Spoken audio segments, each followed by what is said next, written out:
நபி ஸல்லல்லாஹு அலைஹி வஸல்லத்தை விட கிட்டத்தட்ட 30 வயது இளையவர் ஹஜ்ரத் அலி ரலியல்லாஹு வயசு 30 வயசு. இது அல்லாம நான் இன்னும் ஒரு பட்டியல் உங்களுக்கு சொல்றேன். இந்த தீனில் ஆக முக்கியத்துவம் வாய்ந்த சஹாபாக்கள் என்று 10 சஹாபாக்கள் சொல்லப்படுவார்கள் இல்லையா? அஷரத்துல் முபஷ்ஷரா, சொர்க்கம் நிச்சயிக்கப்பட்ட பெருமானாரின் தோழர்கள்.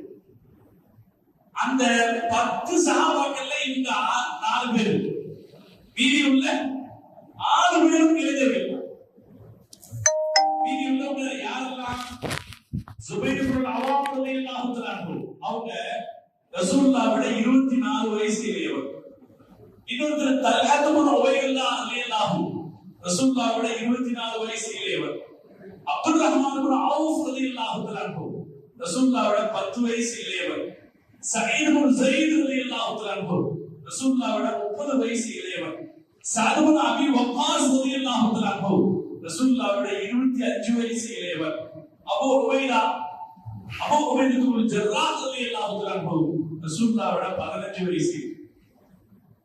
இந்த மார்க்கம் எந்த 10 பேருக்கு சொர்க்கத்தை நிச்சயிச்சு கொடுத்ததோ அந்த 10 பேர் யார்தான்? இளையவர்கள் தான். இந்த தீனுக்கு பெரும் தொண்டாற்றிய பெண்மணிகளிலே முதன்மையானவர் ஆயிஷா ரலியல்லாஹு தஆலா. ஆயிஷா ரலியல்லாஹு தஆலா அவங்க நபி ஸல்லல்லாஹு அலைஹி வஸல்லம் பின்னால 50 வருஷம் வாழ்ந்திருக்காங்க. 47 வருஷம். நான் 50 சொன்னது ஞாபகத்துல வைக்கிறது லேசிதான். ரசூலுல்லாஹ்வுக்கு பின்னால, ரசூலுல்லாஹ்வுடைய மௌத்துக்கு பின்னாடி 50 அல்லாஹ் ரொம்ப இளவயதில் ஆயிஷா அம்மாவை பெருமானாருக்கு கல்யாணம் செய்து கொடுத்ததனுடைய நோக்கம் நபி ஸல்லல்லாஹு அலைஹி வஸல்லம் அவர்களுடைய வஃபாத்துக்கு பிறகு 2 தலைமுறைக்கு இந்த தீனை கொண்டு சென்ற ஒரு ஆள் தேவைன்னு அல்லாஹ் உணர்த்துதான் ஆயிஷா அம்மாவுக்கு கொடுத்தான். ஒரு தலைமுறைங்கிறது 30 வயசு. ஒரு தலைமுறைங்கிறது 30 வயசு. ரசூலுல்லாஹ்வுக்கு பிறகு ஆயிஷா அம்மா எத்தனை தலைமுறை வந்திருக்காங்க? 2 தலைமுறை. ஆயிஷா அம்மா அவர்கள் இந்த தீனுக்கு அவருடைய இளமையால் மிகப்பெரிய பங்காற்றியவர். அதே போல நீங்க உங்களுக்கு பிரபலமாக தெரிந்த எந்த சஹாபியினுடைய பெயரை எடுத்து பாருங்க. இன்னொருத்தர் எடுத்து பார்க்கலாமா? காலித் இப்னு வலீத் ரலியல்லாஹு இஸ்லாத்திற்கு மிகப்பெரிய வெற்றிகளை பெற்றுக் கொடுத்த தலைவர் காலித். இப்ப சண்டை நடக்குது, எங்க நடக்குது? பாலஸ்தீனத்தை பெற்றுக் கொடுத்ததிலே காலித் இப்னு வலீத் ரலியல்லாஹு தஆலா அவங்களுக்கு முக்கிய பங்கு. ஈராக் அவர் தான் ஜெயிச்சு கொடுத்தார். சிரியாவை ஜெயிச்சு கொடுக்கிறதுல அவர் தான் முக்கிய பங்கு வச்சார். காலித் இப்னு வலீத் ரலியல்லாஹு தஆலா ரசூல் ஸல்லல்லாஹு அலைஹி வஸல்லத்தை விட 21 வயசு இளையவர். அப்படி யாரெல்லாம் இந்த தீனுக்கு மிகப்பெரிய பங்காற்றினார்களோ அப்படி பங்காற்றியவர்கள் எல்லாம் இளைஞர்களாகத்தான் இருந்தார்கள். இதை நான் இன்னொரு வார்த்தையில சொல்றேன். முஹம்மது நபி ஸல்லல்லாஹு அலைஹி வஸல்லம் அவங்க இந்த உலகத்துல செய்த சாதனைகளில் ஒரு பெரிய சாதனை அவர்களுடைய காலத்து இளைஞர்களை வானத்தில் மின்னும் நட்சத்திரங்களாக உயர்த்தி காட்டிய பெருமை பெருமானார் ஸல்லல்லாஹு அலைஹி வஸல்லம். அவங்க சொன்னாங்களா இல்லையா? என் தோழர்கள் எல்லாம் நட்சத்திரங்களை போன்றவர்கள். அவங்க தோழர்கள்ல பெரும்பான்மையானவர்கள் இளைஞர்களா. நபி ஸல்லல்லாஹு அலைஹி வஸல்லம் அவங்களுக்கு இப்படி ஒரு பெருமை இருக்குது. சமூகத்தினுடைய இளைஞர்களை பண்படுத்திய தலைவர். பெரும் பண்படுத்துதல் இல்ல, புகழுக்குரியவர்களாக மாற்றிய தலைவர். நாமெல்லாம் நம்ம நபின்னு சொல்றோமா இல்லைங்களா? நம்ம இளைஞர்களுக்கு ரசூலுல்லாஹ் மேல நிறைய பாசமா பிரியம். ரசூலுல்லாஹ்வுக்கு எதிராக யாராவது பேசிட்டா விட மாட்டோம் அப்படிங்கிற வேகம் இருக்கு. அந்த இளைஞர்கள் உணர்ந்து கொள்ள வேண்டும், நம்முடைய தலைவர் நம்முடைய இளமையை பண்படுத்திய தலைவர். உலகத்திலேயே ஆகச் சிறந்த ஒரு இளமை பட்டாளத்தை உருவாக்கி அவர்களால் மிகப்பெரிய ஒரு சமூக மாற்றத்தை ஏற்படுத்தி காட்டிய தலைவர் நம்முடைய தலைவர் முஹம்மது ரசூலுல்லாஹி. அல்லாஹ் தஆலா அந்த தலைவர் காட்டிய வழியிலே நடப்பதற்கு நம் எல்லோருக்கும் தௌஃபீக் செய்து புரிவார். இன்னைக்கு பாருங்க சகோதரர், உலகத்துல முஸ்லிம் இளைஞர்கள் உலகத்தை அதிசயப்படுத்தி கொண்டிருக்கிறார். முஸ்லிம் இளைஞர்கள் இப்ப பாருங்க, இன்னைக்கு காலையில இருந்து நான் பார்த்துக்கிட்டு இருக்கேன். பாலஸ்தீனத்துல காசால கைதிகளை விடுதலை செய்வாங்க இல்லையா? அதுதான் நீங்க பார்த்துட்டு இருக்காங்க. இன்னைக்கு 4 பேர் விடுதலை செய்யப்பட்டிருக்கிறார். இந்த 4 பேர் விடுதலை செய்யப்பட்ட இடத்துல அதற்கு பிறகு நடக்கிற தொலைக்காட்சி வாதங்கள் எல்லாம் என்ன சொல்லுதுன்னா, ஒரு விஷயம் தெளிவாகிவிட்டது. பாலஸ்தீன மக்கள் ஹீரோக்கள் ஆகிவிட்டார்கள். பாலஸ்தீனத்தில் இருக்கிற காசா பகுதியை மனிதர்கள் வாழ்வதற்கே தகுதி இல்லாத நிலமாக இஸ்ரேலிய அரசு மாற்றிவிட்டது. அத்தனை கட்டடங்களையும் இடித்து தரைமட்டமாக்கிவிட்டார். பள்ளிக்கூடங்கள், மருத்துவமனைகள், சுகாதார மையங்கள் அத்தனையையும் இடித்து தரைமட்டமாக்கிவிட்டார். கிட்டத்தட்ட 48,000 பேரை படுகொலை செய்து விட்டார். அவர்கள் படுகொலை செய்ததில் சரி பாதிக்கும் அதிகமானவர்கள் குழந்தை. இவ்வளவு பேரை படுகொலை செய்து இவ்வளவு நாசத்தை ஏற்படுத்திய பிறகு இன்னைக்கு நடந்திருக்கிற நிகழ்ச்சி என்னன்னா, அவர்கள் ஹீரோக்களாக இருக்கிறார்கள். நீங்க பாத்தீங்களா? இந்த காட்சியில பாத்தீங்களா? 4 பேர், 4 சோல்ஜர்களை, 4 பெண் ராணுவ வீரர்களை விடுதலை செய்யறாங்க. அதை காட்டுறாங்க டிவியில. வெளிநாட்டு சேனல்கள் அனைத்தும் விவாதம் செய்யறது என்னன்னா, நீ இவ்வளவு தாக்குதல் நடத்தி உன்னால இவங்களை மீட்க முடியலையே ஏன்? இவ்வளவு தாக்குதல் நடத்தி அழிச்ச பிறகும் இவங்களை மீட்க முடியலையே ஏன்? இவ்வளவு தாக்குதல் நடத்திய பிறகும் இந்த படை வீரர்கள் இவ்வளவு பேர் இருக்கிறார்களே எப்படி? இப்ப எல்லாரும் வெளியே வந்து வரிசையா அந்த வெளியே பாத்தீங்களா இல்லையா? நீங்க யாருமே பார்க்காத மாதிரி இருக்கீங்க. பாத்தீங்களா இல்லையா? அவ்வளவு பேர், நூற்றுக்கணக்கான வீரர்கள் வருகிறார். நூற்றுக்கணக்கான வீரர்கள். அந்த வீரர்கள் வரிசையாக நின்று அனுப்பி வச்சா, நீ இத்தனை பாம்பு போட்டு யாரடா அடிச்ச அப்படின்னு அவன் கேள்வி கேட்கிறான். வெளிநாட்டுக்காரன், இவ்வளவு பாம்பு போட்டு யார் அடிச்ச? அதுல ஒரு வாதம் நடக்குதுங்க. அதை நான் உங்கள் கவனத்துக்கு கொண்டு வரேன். ஒரு சின்ன உரையாடல் நடந்துச்சு. அந்த உரையாடலை கவனத்துக்கு கொண்டு வரேன். கவனிங்க. அந்த பகுதியில் தற்போது 22 லட்சம் மக்கள் வசிக்கிறார்கள். காசால மொத்தம் 40 லட்சம் பேர் இருந்தது. பல பேர் வெளியேறிவிட்ட சூழ்நிலையில் மொத்தம் 22 லட்சம் பேர் அங்கு வசிக்கிறார்கள். வசிப்பவர்களில் சரி பாதி பேர் இளைஞர்கள். நீங்க பத்திரிகை சொல்றோம், அங்கு வசிப்பவர்களில் சரி பாதி பேர் இளைஞர்கள். அந்த இளைஞர்களை உங்களுடைய பீரங்கி குண்டுகளால், நீங்கள் வீசுகிற ஏவுகணைகளால் ஒன்றும் செய்துவிட முடியாது. அவர்கள் நிலைத்து நிற்கிறார்கள். உங்களுடைய இந்த தாக்குதல் கட்டிடங்களை வேண்டுமானால் இழுத்திருக்கலாம். அந்த சமூகத்தை உங்களால் ஒன்றும் செய்ய முடியாது என்பதற்கு இவர்கள் அடையாளம் என்று தொலைக்காட்சியில் பேசுகிறார். இன்னைக்கும் முஸ்லிம் சமுதாயத்தினுடைய கௌரவமிக்க அடையாளமாக இளைஞர்கள். எங்க போங்க, முஸ்லிம் சமுதாயத்துல இளைஞர்கள் அதிகமா இருப்பாங்க. எந்த ஒரு முஸ்லிம் ஊர்லயும் இளைஞர்கள் அதிகமா இருப்பாங்க. நம்ம ஊர்ல மட்டும் இல்ல, உலகம் பூரா. உலகத்தில் முஸ்லிம்கள், இஸ்லாமிய சமூகத்தை பொறுத்த வரைக்கும் இளைஞர்கள் என்பவர்கள் இந்த சமூகத்தால் மிகச் சிறப்பாக கட்டமைக்கப்பட்டனர். அவர்களால் மகத்தான பணிகள் அன்னைக்கு நடந்ததுங்கிறது மாத்திரமல்ல, இன்னைக்கும் தொடர்ந்து நடந்து கொண்டுதான் இருக்கு. மகத்தான பெரும்பணி இளைஞர்களால் தொடர்ந்து நடக்குது. நம்ம ஊர்ல மட்டும் இல்ல, உலகம் பூரா சிறப்பான நற்செய்திகளுக்கு முஸ்லிம் இளைஞர்கள் முன்னுதாரணமாக இருக்கிறார். நான் ஒரு பெரிய பட்டியலை பேசலாம், ஆனா அதுவே பெரிய விஷயமாயிருக்கும். இப்ப முஸ்லிம் இளைஞர்கள் இன்றைக்கும் உலகத்துல ஆச்சரியத்தோடு பார்க்கப்படுகிறார்கள். இன்னைக்கு ஒரு இளைஞர் பட்டாளத்தை உலகத்தில் ஏற்படுகிற மாற்றங்களால் அவர்களை ஒன்றும் செய்ய முடியல. ஒரு சில மாற்றங்கள் ஏற்பட்டிருந்தாலும் கூட அடிப்படையில் மாற்றப்பட முடியாதவர்களாக, நம்பிக்கையில் மாற்றப்பட முடியாதவர்களாக, நடைமுறையில் மாற்றப்பட முடியாதவர்களாக, தீனிலும் அவர்களது சொந்த வாழ்க்கையிலும் கொள்கிற அக்கறையில் மாற்றப்பட முடியாதவர்களாக முஸ்லிம் இளைஞர்கள் இருக்கிறார்கள் என்பதுதான் யதார்த்தம். அல்லாஹ் தஆலா அந்த நிலையை கியாமத் நாள் வரையும் பாதுகாத்து தந்த புரிவார். அல்லாஹ் தஆலா நம்முடைய சமூகத்துக்கு இளைஞர்களை எந்த நிலையிலும் வழிதவறி போய்விடாமல் எல்லா நிலையிலும் முஹம்மது ரசூலுல்லாஹி ஸல்லல்லாஹு அலைஹி வஸல்லம் அமைத்த அந்த ஷீல்டுக்குள்ளே அவர்கள் அமைத்த பாதுகாப்பு வளையத்திற்குள்ளே இருக்கிற தௌஃபீக்கை அல்லாஹ் தந்த புரிவார். சகோதரர்களே, நான் நிறைய வேற விஷயங்களை முன்னுரைகளாக சொல்லிக்கிட்டு இருக்க விரும்பல. சில அடிப்படையான செய்திகளை மட்டும் உங்களுடைய இளைஞர்களுக்கு சொல்ல நினைக்கிறேன். இளமை அப்படின்னா அது எதற்குரியது? இளமை அப்படின்னா எதற்குரியது? வெற்றி பெறுவதற்காக உழைப்பதற்குரியது. இருக்கிற ஒவ்வொருத்தரும் தெரிஞ்சுக்க. நாம இளமைங்கிறது எப்ப ஆரம்பிக்குது? எப்பங்க ஆரம்பிக்குது?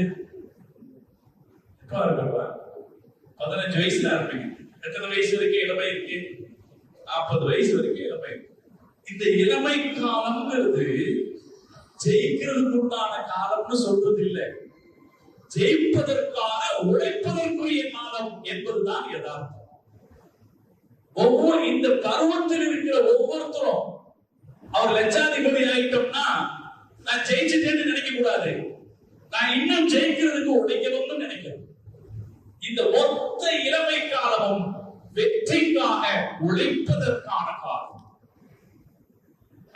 அல்லாஹ் தஆலா இந்த வெற்றிக்காக உழைக்கிற காலத்துல அவர் செய்கிற ஒவ்வொரு முயற்சிக்கும் அது நல்லதாக இருக்குமானால் அவருடைய ஓய்வு பொழுதில் பன்மடங்கு நன்மைகளை எல்லாம் கொடுப்பான். இந்த உழைக்கிற காலத்துல நாம செய்யற முயற்சிக்கான நன்மையை கண்டிப்பா நாம பிற்காலத்துல பெறுவோம். வெற்றிக்காக உழைக்கணும். அல்லாஹ் தௌஃபீக் செய்வானா? முதல்ல முயற்சி பண்ணலாமா? நம்ம சில தீர்மானங்கள் எடுப்போம். நான் நிறைய செய்திகளை உங்களோட பரிமாற வேண்டியிருக்கு, அதனால பயான் செய்துட்டு போறதுல எனக்கு உடன்பாடு இல்லை. சில தீர்மானங்களை எடுப்போம் இல்லைங்களா? அல்லாஹ் நல்ல ஒரு பள்ளிவாசல்ல உட்கார்ந்துருக்கோம், நல்ல நியத்து வச்சா யார் நிறைவேற்றி தருவா?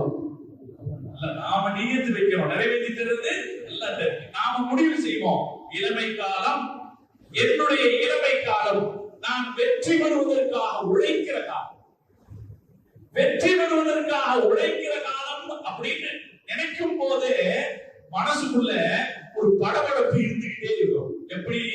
பரீட்சைக்கு படிக்கிற மாதிரி. பரீட்சைக்கு படிக்கும் போது ஒரு பரபரப்பு இருக்குமா இல்லைங்களா? பரீட்சை எழுதிட்டா என்ன ஆயிடும்? பரபரப்பு முடிஞ்சு போயிடும். பரீட்சை எழுதுறதை விட படபடப்பான நேரம் இது. பரீட்சை எழுதுறதை விட பரபரப்பான நேரம் பரீட்சைக்கு படிக்கிற நேரம். படிக்கிறவங்களுக்கு இல்லையா? எந்த கொஸ்டின் வந்தா என்ன, நாம எழுத போறது இல்லைன்னா நம்ம என்ன பண்ண மாட்டோம், படபடப்பா இருக்க மாட்டோம். நம்ம எழுதணுமே அப்படின்னு நினைச்சா என்ன செய்வோம்? பரீட்சைக்கு படிக்கிற மாதிரி பருவம் தான் இளமை. 40 வயது வரைக்கும், 40 வயதுக்குள்ள 35லயே ஒரு ஆளு நல்லா கபடி வச்சு ஜெயிச்சிட்டாருன்னா அவர் முடிஞ்சது ஜெயிச்சுட்டேன்னு நினைக்க கூடாது, இன்னும் ஜெயிக்கிறதுக்கு நான் உழைக்கணும்னு நினைக்கிறேன். இளமை காலம் என்பது வெற்றி பெறுவதற்காக உழைப்பதற்கான காலம். அருமையான சகோதரர்களே, நம்முடைய மார்க்கத்துல மிகச்சிறந்த அந்தஸ்து பெற்ற பெருமானாருடைய தோழர்கள்ல ஒருத்தர் அப்துல்லாஹ் இப்னு அப்பாஸ் ரலியல்லாஹு அன்ஹு. மார்க்க அறிஞர்களுக்கு அவருடைய தரமும் அந்தஸ்தும் புரியும். ரசூல் ஸல்லல்லாஹு அலைஹி வஸல்லம் காலத்துல ரொம்ப சின்ன புள்ள அவர். ரசூலுல்லாஹ்வுடைய காலத்துல ரொம்ப சின்ன புள்ள அவர். ஆனா அவரு சின்ன வயதாக இருந்தாலும் அவர் ஒரு முடிவு எடுத்தாரு, நான் இந்த தீனுக்காக உழைப்பேன்னு முடிவு எடுத்தார். நபி ஸல்லல்லாஹு அலைஹி வஸல்லம் ஹதீஸ்களை திரட்டுவேன்னு முடிவு எடுத்தார். சின்ன வயசுல ஒரு செய்தி உண்டு. அப்துல்லாஹ் இப்னு அப்பாஸ் ரலியல்லாஹு தஆலா சொல்றாங்க, ரசூலுல்லாஹ் மௌத்தாயிட்டாங்க. மௌத்தான உடனே நான் ஒரு அன்சாரி நண்பரை கூப்பிட்டேன், வா நம்ம 2 பேரும் பெரிய சஹாபாக்கிட்ட போவோம், அவங்கள்ட்ட இருக்கிற ஹதீஸ்களை திரட்டிக்குவோம் அப்படின்னு நான் கூப்பிட்டேன். அப்ப அந்த நண்பர், நமக்கு எப்போதுமே நண்பர் ரொம்ப முக்கியம், ஃப்ரெண்ட் ரொம்ப முக்கியம். எதுக்குன்னா நம்மளை ஜெயிக்க வைக்கிறதுக்கு உதவுற ஃப்ரெண்டா இருக்கும். எந்த ஃப்ரெண்டும் நம்மளை ஜெயிக்க வைக்கிறதுக்கு உதவுற ஃப்ரெண்டா இருக்கணும். இளமை பருவத்தில் வெற்றி அடைவதை பற்றிய சிந்தனை இல்லாமல் போகுமானால் அது மாதிரி ஒரு மோசமான காலம் வேறு எதுவுமே இல்லை.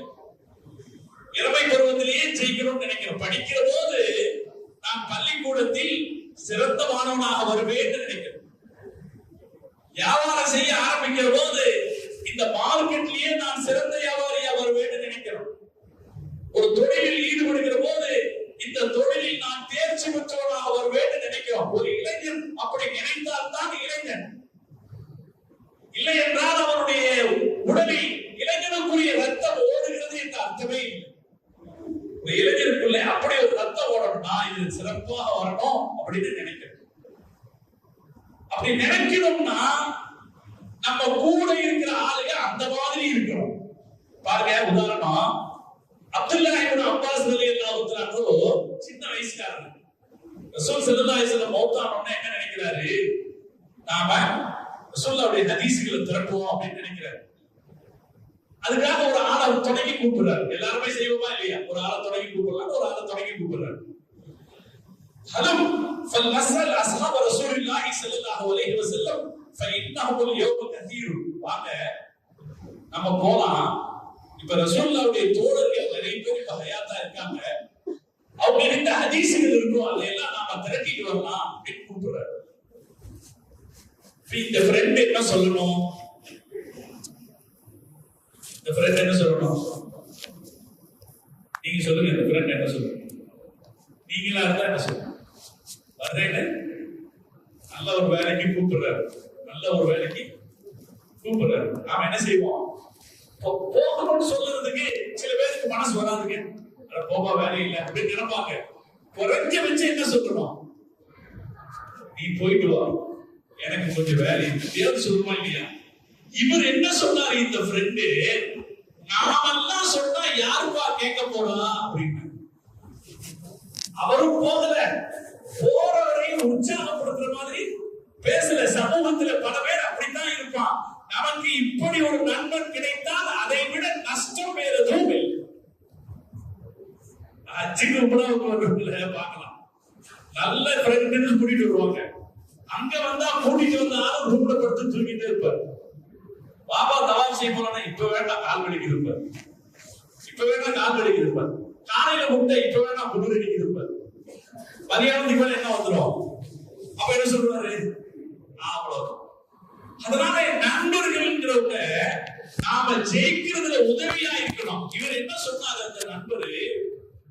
யா அஜபல்லக இப்னு அப்பாஸ், இப்னு அப்பாஸே அத்தரன்னாஸ யஃப்தகிரூன இலைக வ ஃபின்னாஸ் மின் அஸ்ஹாபி ரசூலில்லாஹி ஸல்லல்லாஹு அலைஹி வஸல்லம். என்ன நீ எல்லாம் கல்வி படிக்கிறீங்க, உங்ககிட்ட வந்து யாருப்பா கேட்க போறா அப்படின்னா இப்னு அப்பாஸ் ரலியல்லாஹு அன்ஹு ஃபர்ஸ்ட் என்ன செஞ்சாங்கன்னா அவரை விட்டாங்க. நீ ஆவாத போய்க்க அப்படின்னு இவங்க போறாங்க. இவங்க அவங்க சொல்றாங்க, அந்த நீண்ட ஹதீஸ்ல சொல்றாங்க. நான் அதையே சொல்லிட்டு போனா ரொம்ப நேரம் ஆயிடும். அவங்க சொல்றாங்க, அதுக்கப்புறமா என்ன செஞ்சேன்? ரசூலுல்லாஹ்வுடைய சஹாபாக்களை தேடி தேடி போனேன். ஒரு சஹாபியை தேடி போனேன். அவர் வீட்டு வாசல்ல அவர் தூங்க போயிட்டார். அதனால நான் என்ன செய்துட்டேன்? நான் என்னுடைய கையில வச்சிருந்த மேல போடுற மேல் துண்டை எடுத்து அதை சுருட்டி மடிச்சுக்கிட்டு அந்த வாசல்லையே படுத்துட்டேன். படுத்தா பாலைவன காற்று வீசி என் முகத்துல அடிக்குது.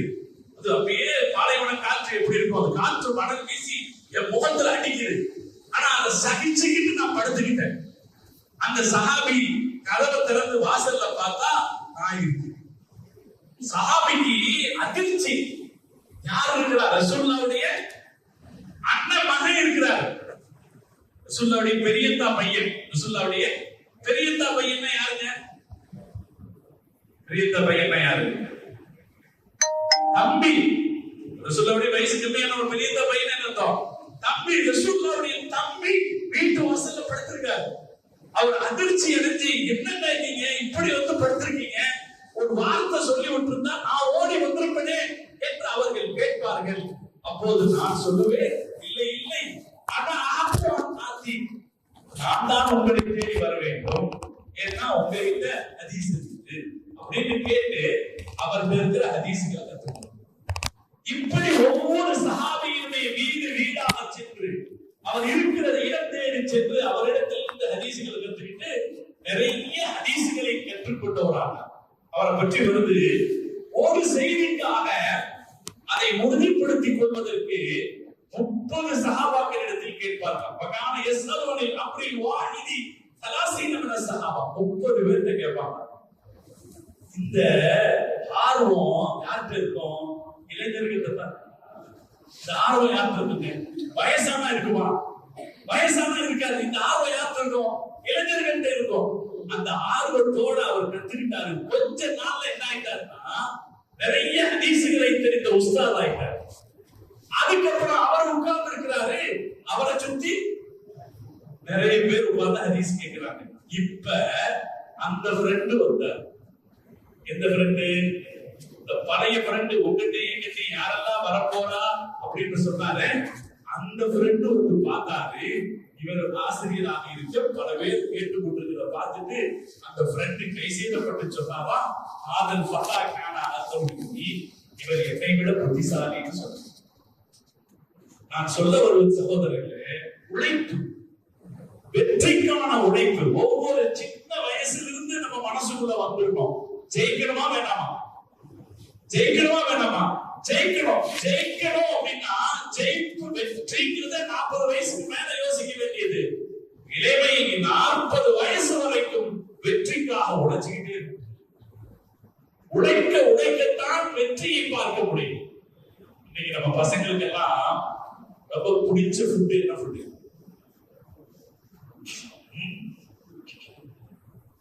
என்ன ஃபுட்? KFC இல்லையா? பிடிச்ச ஃபுட் KFC இருக்கு. அரபு நாட்டுல, சவுதி அரபுல போய் சொட்டு வெளியே வந்தா நேரம் KFC தான். 79 நம்பர் கேஸ் வாசல் வெளியே வந்தா நேரம் KFC தான். பார்த்துட்டு அதிசயமா நீ வந்தானுங்களா அப்படின்னு. எப்ப 30 வருஷத்துக்கு முன்னாடி. இப்ப பாக்குற இடத்துல எல்லாம் KFC தான். நம்ம ஊர்லயே KFC தான். ஒரு ஆளுடைய உழைப்பினுடைய அடையாளம். ஒரு ஆளு தான் பேரு குளோபல் சாண்டர்ஸ். சாண்டர்ஸ் யாருன்னா ரோட்டோரம் கடை வச்சிருந்தார். ரோட்டோரத்துல கடை வண்டி கடை போட்டுப்பாங்க இல்லையா, வண்டி கடை போட்டு வச்சிருந்தார். அப்ப அவரு சிக்கனை நல்ல மொறுமொறுன்னு பொரிக்கிறதுக்கு ஒரு மசாலா கண்டுபிடிச்சார். சிக்கனை மொறுமொறுன்னு பொரிக்கிறதுக்கு ஒரு மசாலா கண்டுபிடிச்சார். கண்டுபிடிச்சிட்டு அவருடைய வாடிக்கையாளர்களுக்கு கொடுத்த போது நல்ல அதுக்கு வரவேற்பு கிடைச்சது. அப்ப என்ன நினைச்சாரு, இத ஒரு பெரிய கடையா வைக்கணும். ஆனா அவர்கிட்ட அதுக்கான வசதி இல்லை. அதனால அவரு 1100 ரெஸ்டாரண்ட்களுடைய படி ஏறி இருக்காரு. எங்கிட்ட ஒரு மசாலா இருக்கு, அதை நீங்க யூஸ் பண்ணீங்கன்னா நீங்க இதை ஜெயிக்கலாம், அதெல்லாம் இது ஃபேமஸா இருக்கும் அப்படின்னு 1100 கடைகளுடைய படி ஏறி எங்கேயும் ஜெயிக்க முடியல. கடைசியாக அவரு 1952 ஒரு உணவகம் தொடங்குறார். கடுமையாக முயற்சி செய்துட்டு சொந்த முயற்சியில ஒரு உணவகம் தொடங்குறாங்க. இப்ப அந்த KFCல ஒரு ஆளுடைய கிழவனாருடைய போட்டோ இருக்கு இல்லையா, அது இந்த இவருடைய போட்டோ தான். ஒரு உணவகம் தொடங்கினாரு. அந்த உணவகம் இன்னைக்கு உலகம் பூரா பரவிச்சு. இந்த பக்கம் இருக்கா இல்லையா? இருக்குமா? நம்ம போகாமே இருக்கோம். நம்ம முதல்ல அங்கதான் போறோம். இன்னைக்கு நான் பார்த்த பழைய கணக்கு ஒரு 10 வருஷத்துக்கு முன்னாடி இந்தியால 500 கிளைகள், இன்னைக்கு 10,000 கிளைகள். இன்னைக்கு நம்ம இந்த ஃபுட் சாய்ஸ் மக்கள் தேர்ந்தெடுக்கிற உயர்தர உணவு அப்படின்னு தேடி பார்த்தீங்கன்னாலே இளைஞர்களுடையவும் பொதுமக்களுடையவும் முதல் தேர்வாக KFC. அது அந்த ஆணுடைய முகத்தை பார்க்கும் போதெல்லாம் எனக்கு அந்த 1100 கடைகள் தான் ஞாபகத்துக்கு வரும். இந்த ஆள் இந்த நிலைமைக்கு வந்து அவருடைய போட்டோ தான் அது, அவருடைய போட்டோ தான் போட்டிருக்காங்க. இந்த ஆள் இந்த நிலைமைக்கு வந்ததுக்கு முன்னாடி எத்தனை கடை ஏறி இருக்காரு? இப்ப யாரு ஜெயிக்கிறாங்களோ ஜெயிக்கிறவங்க எல்லாருக்கும் பின்னாலும் என்ன இருக்கு? உழைப்பு இருக்கிறது. நம்முடைய இளம் தலைமுறை 15 வயசுல இந்த தீர்மானத்துக்கு வரணும். நான் நான் வெற்றிக்காக உழைப்பேன். நான் விளையாட்டுக்கானவன் அல்ல. என் வாழ்க்கையை நான் விளையாட்டா கழிச்சிட மாட்டேன். இன்னைக்கு எல்லாத்தையுமே ஒரு என்ஜாய்மெண்டாக கடந்து போகிற ஒரு நிலைமை இருக்கு இல்லையா? இன்னைக்கு பசங்களுக்கு ரொம்ப பிடிச்ச வார்த்தை என்ன வார்த்தை? என்ஜாய். அதான் ரொம்ப பிடிச்ச வார்த்தை. அந்த வார்த்தையை டைப் படிக்கிறது கூட அவன்கிட்ட நேரம் இல்லை. அதுக்கு என்ன பேரு? அதுக்கு என்ன பேரு? எமோஜி. அதுக்கு ஒரு எமோஜி போட்டு போயிடும். என்ஜாய். என்ஜாய் அப்படிங்கிற சிந்தனையை தாண்டி நம்முடைய இதயத்துல நாம ஜெயிக்கணும் அப்படிங்கிற நினைப்பு நமக்கு வர வேண்டும். ஒவ்வொரு இளைஞனுக்கும் வர வேண்டும். ஒரு இளமை என்கிற வார்த்தைக்கான முதல் அர்த்தமே நான் ஜெயிக்கணும்னு நினைக்கிறேன். சகோதரிகளும் அப்படித்தான். ஆண்களுக்கு அவர்களுடைய வாழ்க்கையில அவர்கள் கல்வியில் ஜெயிப்பது, அதே போல அவர்களது உழைப்பில் ஜெயிப்பது அப்படின்னு தீர்மானம் இருக்குமானால் இளம் பெண்களுக்கும் அப்படித்தான். அவங்களும் கல்வியில ஜெயிக்கணும், கல்வியில ஜெயிக்கணும்னு நினைக்கணும். பள்ளிக்கூடத்திற்கு போகிற போது நான் படிப்பில் ஜெயிக்க வேண்டும் என்பதற்காக பள்ளிக்கூடத்திற்கு போக வேண்டும். அப்படி போனால் வேறு விஷயங்களில் கவனம் வராது. வருமா? நான் படிப்பதற்கு நான் படிப்பில் ஜெயிக்க வேண்டும் என்கிற எண்ணம் இருக்குமானால் வேறு விஷயத்தில் கவனம் வராது. இளமை காலத்தில் நான் வாழ்க்கையில் ஜெயிக்க வேண்டும் என்று கவனம் இருக்குமானால் வேறு விஷயத்தில் கவனம் வராது. நான் அடிப்படையை சீரமைக்கிற ஒரு செய்தியை சொல்லுகிறேன். நான் நல்ல நியத்துக்காக இந்த செய்தியை சொல்றேன். நல்ல நியத்துக்காக நான் இந்த செய்தியை சொல்றேன். நான் ஜெயிக்கணும், ஜெயிப்பதற்காக உழைக்கணும் அப்படிங்கிற நினைப்பு இளமை காலத்தில் 15 வயசுல இருக்கு. அல்லாஹ் தௌஃபீக் தருவான். நம்ம எல்லாம் நியத்து வச்சுக்கலாம். சகோதரிகளுக்கு அவங்களுக்கு என்னன்னா, ஒண்ணு அவங்க தனிப்பட்டு ஜெயிக்கணும், இன்னொன்னு அவங்க குடும்பத்தை ஜெயிக்க வைக்கணும். சகோதரிகளுக்கான இலக்கு என்ன? சகோதரிகளுக்கான இலக்கு நம்ம ரசூல் ஸல்லல்லாஹு அலைஹி வஸல்லம் சொல்லி கொடுத்தாங்க. ஃபத்ஃபர் பிதாத்தி தீன், தீனுடைய பெண்ணை தேர்ந்தெடுத்து நீ வெற்றி அடைந்து கொள் என்று ரசூலுல்லாஹ் சொல்லி கொடுத்தாங்க.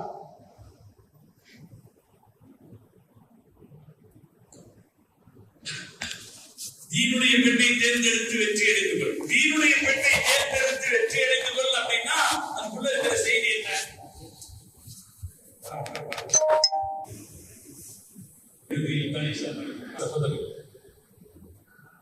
இளைஞர்கள், நான் உங்களுக்கு இந்த பயான்ல தொடங்கிட்டேன்.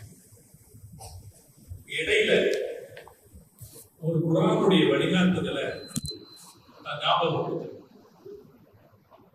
அல்லை அத்தியாயத்துல அல்லாஹ் சொல்றான், அம்மா மன் அதா வத்தகா வஸத்தக பில் ஹுஸ்னா ஃபஸனுயஸ்ஸிருஹு லில் யுஸ்ரா. அதுல அல்லாஹ் வெற்றி பெறுவதற்கான 3 காரணங்களை சொல்றான். ஃபஸனுயஸ்ஸிருஹு லில் யுஸ்ரா அப்படின்னா என்ன அர்த்தம்னா, அவரை நான் லேசா ஜெயிக்க வைப்பேன்னு அர்த்தம். லேசா ஃபஸனுயஸ்ஸிருஹு லில் யுஸ்ரானா நான் அவளை லேசா ஜெயிக்க வச்சுக்குவேன் அப்படின்னு அர்த்தம். அதுக்கு முன்னாடி அல்லாஹ் 3 விஷயம் சொல்றான். யாரை ஜெயிக்க வைப்பேன்? அம்மா மன் அதா, யார் தன்னிடத்தில் இருப்பதை பிறருக்கு கொடுக்கிறாரோ. அது காசா தான் இருக்கணும்ன்ற அவசியம் இல்லை. காசை கொடுத்தாலும் சரி, கல்வியை கொடுத்தாலும் சரி, உழைப்பா கொடுத்தாலும் சரி, ஏதாவது நம்மால பிறருக்கு செய்ய முடிஞ்சது ஏதாவது ஒண்ணு நாம பிறருக்கு செய்தா அல்லாஹ் நம்மளை ஜெயிக்கிறோம். இரண்டாவது வத்தகா, யார் அல்லாஹ்வை பயந்து நடந்து கொள்கிறார்களோ. இதை பத்தி நான் பின்னாடி சொல்றேன். யார் அல்லாஹ்வை பயந்து நடந்து கொள்றாங்களோ அவங்கள அல்லாஹ் ஜெயிக்க வைப்பான். இது இரண்டாவது. மூணாவது வஸத்தக பில் ஹுஸ்னா, யார் நல்ல விஷயங்களை ஒப்புக்கொள்கிறார்களோ அவர்களை நான் ஜெயிக்க வைப்பேன். 3 பேர். ஒண்ணே இருக்கிறத கொடுக்கிறவன், இரண்டாவது அல்லாஹ்வை பயப்படுறவன், மூணாவது நல்லதை ஒப்புக்கொள்றவன். நான் இப்ப எதுக்கு உங்கள்கிட்ட சொன்னேன்னா, நான் சில விஷயங்களை சொல்லுவேன். சொல்லும் போது நீங்க காதுல கேட்பீங்கல்ல, அப்ப மனசுல ஒண்ணு நினைச்சுக்கிங்க, இவர் நல்லது சொல்றாரு, அதை ஏற்றுக்கணும்னு நினைக்க. நல்லா தௌஃபீக் இல்லையா? நான் ரொம்ப அக்கறையோட இந்த விஷயம் சொல்லிட்டு இருக்கேன். ஜமாத் ரொம்ப அக்கறையோட ஏற்பாடு செய்திருக்கு. அப்படி ஏற்பாடு செய்து இந்த கூட்டத்துல நம்ம உட்கார்ந்து இருக்கும் போது பேசப்படுற விஷயத்தை வெறுமனே மேலோட்டமா பேசி நாம ஆமா எல்லாரும் இதைத்தான் சொல்லுவாங்க அப்படின்னு நினைச்சு கேட்டுறாம ஹஸ்ரத் ஏதோ சில நல்ல விஷயங்களை சொல்றாங்க, அதை நாம உள்வாங்கிக் கொள்வோம், ஒப்புக்கொள்வோம் என்று நினைத்தால் அல்லாஹ் நம்மளை ஜெயிக்க வச்சிருக்கோம். நான் மக்களுக்கு பொதுவாக சொல்லுவது, ஆலிம்கள் பயான் செய்கிற போது அல்லது நல்லவர்கள் சொற்பொழிவாற்றுகிற போது உபதேசம் செய்கிற போது அதுல சில நல்ல விஷயங்கள் காதில் விடுகிற போது ஆமா இவங்களுக்கு வேற வேலை இல்லை அப்படின்னு நினைக்காம அவங்க சொல்றது நல்லதுதான் என்று நினைச்சா அல்லாஹ் அதை செய்யக்கூடிய வாய்ப்பை நமக்கு தருவாங்க. எல்லாத்துக்கும் பொருந்தும். நான் இங்க இருக்கிற இளைஞர்களை சொல்வேன். நான் சில செய்திகளை சொல்லும் போது அப்ப சொல்றாங்க, கூப்பிட்டாங்க, வந்தா உட்கார்ந்துட்டோம், ஏதோ சொல்றாங்க கேட்டு போட்டு இல்லாம நல்லதுதான் சொல்றாங்க, நாம அதை மனசுல வாங்கிக்குவோம் அப்படின்னு ஒரு முடிவெடுங்க. அல்லாஹ் தஆலா வெற்றியாளர்களாக நம்மை ஆக்கி விடுவார்.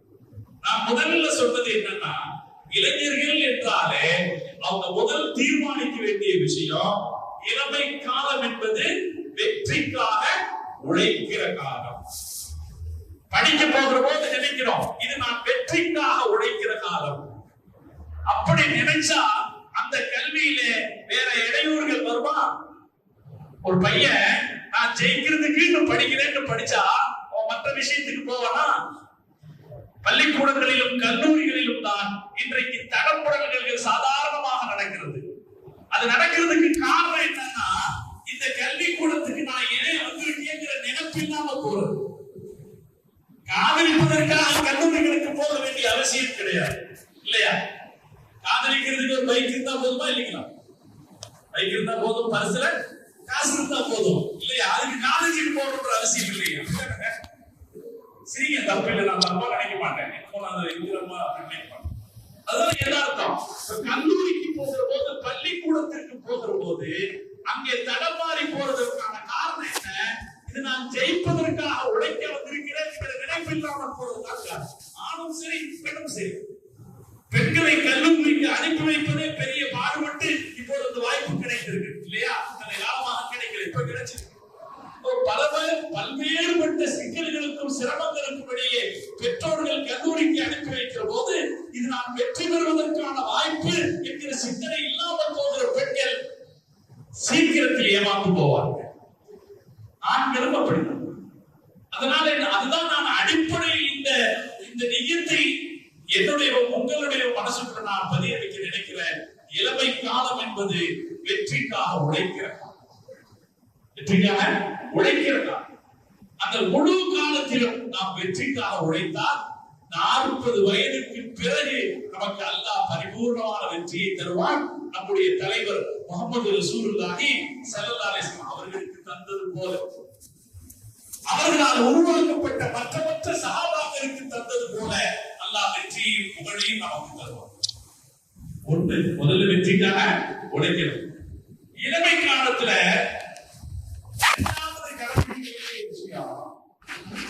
நற்பெயர் சம்பாதிச்சு, நான் நிறைய விஷயத்தை சொல்ல போறதே இல்லை, ரெண்டே தான் சொல்றேன். ஒண்ணு என்ன செய்யணும்?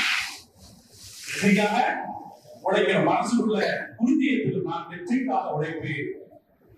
இரண்டாவது நற்பெயர் பெறுவேன். 40 வயசுக்கு மேல 50 வயசுக்கு மேல நல்ல பெயர் வாங்குறதுல பிரயோஜனம் இல்லைங்க. எப்ப நல்ல பெயர் வாங்கியிருக்கோம்? இளமை காலத்திலேயே நற்பெயர் வாங்கி விட வேண்டும். நம்முடைய தலைவர் முஹம்மது ரசூலுல்லாஹி ஸல்லல்லாஹு அலைஹி வஸல்லம் அவர்களுடைய இளமை எப்படி இருந்தது என்று கேட்டீர்கள் என்றால் பேசுவதற்கு விஷயமே இல்லை. நம்ம ரசூலுல்லாஹுடைய இளமை பத்தி பேசுறதுக்கு விஷயமே கிடையாது. எப்ப எல்லாம் எந்த விஷயம் எங்கிருந்து தான் ஆரம்பிக்கும்? 40 வயசுக்கு மேல தான் ஆரம்பிக்கும். இதுதானே ரசூலுல்லாஹுடைய இளமை காலத்துல பேசுறதுக்கு ரெண்டே விஷயம் இருக்குது. ஒன்று அஸ்ஸாதிக், இன்னொன்று அல்-அமீன். ரசூலுல்லாஹ் இளமை காலத்தில் எப்படி இருந்தார்கள் என்றால் அல்-அமீன், நம்பிக்கைக்குரியவராக இருந்தார். அஸ்ஸாதிக், உண்மையாளர் என்று பட்டம் பெற்றிருந்தார். பெருமானாரை முஹம்மது என்று அழைக்கிற பழக்கமே மக்காவில் இல்லாமல் போய்விட்டது. வரலாறு படிக்குது, வரலாறு வருது. ரசூலுல்லாஹ்வுடைய 35வது வயசுல நபியானது 40வது, நல்ல வேளை சத்தம் வருது, நபியானது 40வது வயசுல, ரசூலுல்லாஹ்வுடைய 35வது வயசுல காபாவை கட்டுறாங்க. மக்கா காஃபிர்கள் கட்டும் போது ஹஜர் அஸ்வதை எடுத்து வைக்கிறதுல பிரச்சனை வருது. அப்ப அவங்க ஒரு முடிவு பண்றாங்க, யார் கட்டுற வரைக்கும் சந்தோஷமா கேட்டாங்க. இது பல இடத்துலயும் நடக்கிறது தான். பள்ளிவாசல் கட்டிடுவாங்க, கல்வெட்டுல பேர் போட்டுல சட்டம் வரும், நடக்குமா இல்லைங்களா? எல்லாம் எல்லாத்தையும் பாதுகாக்கும். ஹஜர் அஸ்வதை எடுத்து வைக்கிறதுல சட்டம் வந்துருச்சு.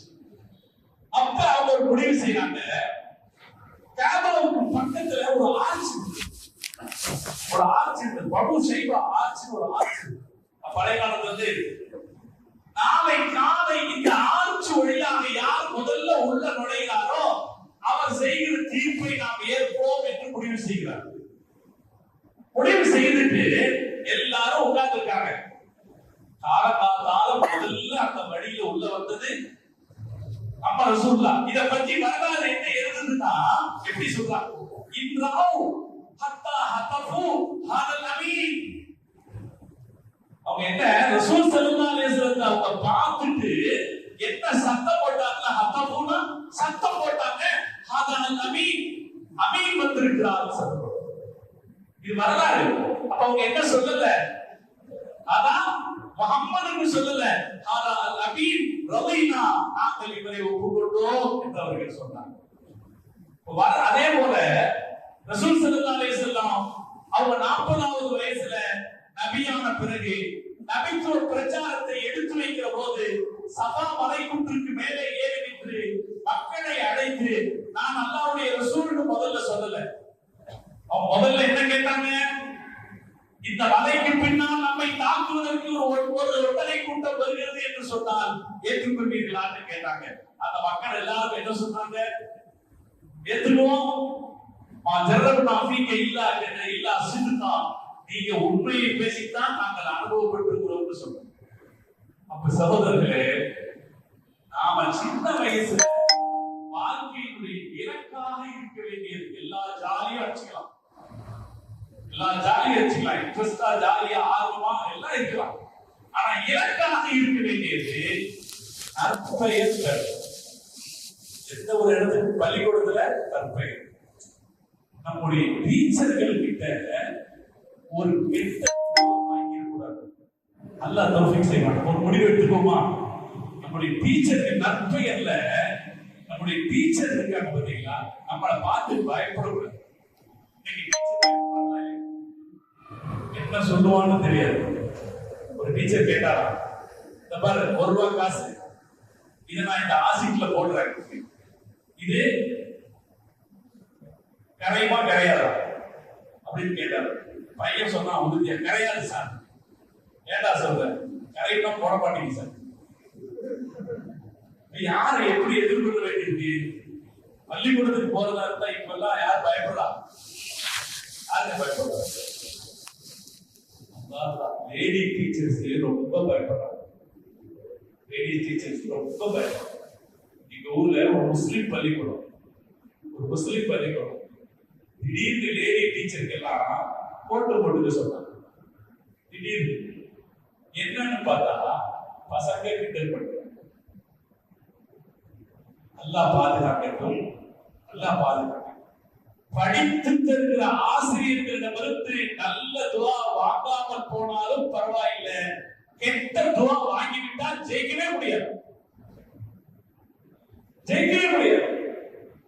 அதனால அருமையான சகோதரர்களே, நான் சொல்றது, எந்த ஸ்கூல்ல படிக்கிறீங்களோ அந்த படிப்பு நற்பெயர் வாங்குதல் சொன்னால் 2 விஷயம் தான் நான் உங்களுக்கு சொல்லியிருக்கேன். ஒண்ணு என்ன செய்யணும், வெற்றிக்காக உழைக்கணும். 2வது என்ன செய்யணும், நற்பெயர் வாங்கணும். நற்பெயர் வாங்குதல் அப்படிங்கிறதுல முதல் பேர் எங்கிருந்து வாங்கணும்,